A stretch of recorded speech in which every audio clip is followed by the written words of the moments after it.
वंचित बहुजन आघाडीच्या बंदमुळे सर्व पक्षीयांची जाहीर सभा रद्द।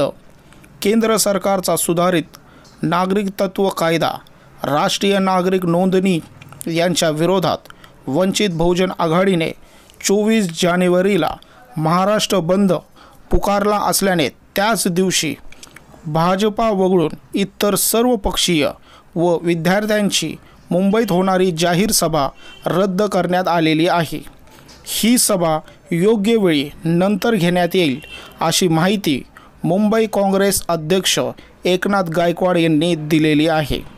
केंद्र सरकारच्या नागरिकत्व कायदा, नागरिक नोंदणीच्या विरोधात देशभर वातावरण तापलेले आहे। धार्मिक विभागणी करणाऱ्या या कायद्याच्या विरोधात विद्यार्थी व तरुण वर्ग रस्त्यावर उतरत आहे।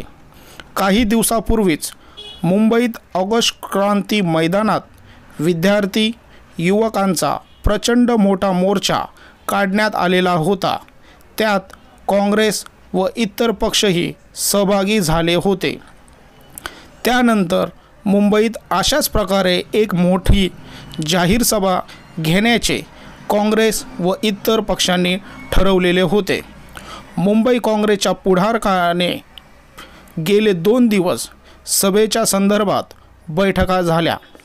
गुरुवारी झालेल्या बैठकीला मुंबई काँग्रेस अध्यक्ष एकनाथ गायकवाड, राष्ट्रवादी काँग्रेस पार्टीचे गृहनिर्माण मंत्री जितेंद्र आव्हाड, आमदार किरण पावसकर, कपिल पाटील तसेच अन्य पक्ष व सामाजिक संघटना, विद्यार्थी संघटनेचे प्रतिनिधी उपस्थित होते आणि त्याचमुळे वंचित बहुजन आघाडीच्या येत्या 24 जानेवारीला संपूर्ण महाराष्ट्र बंद या कारणामुळेच या पक्षांनी आपल्या सभा जाहीररित्या रद्दच करण्यात आलेल्या आहेत।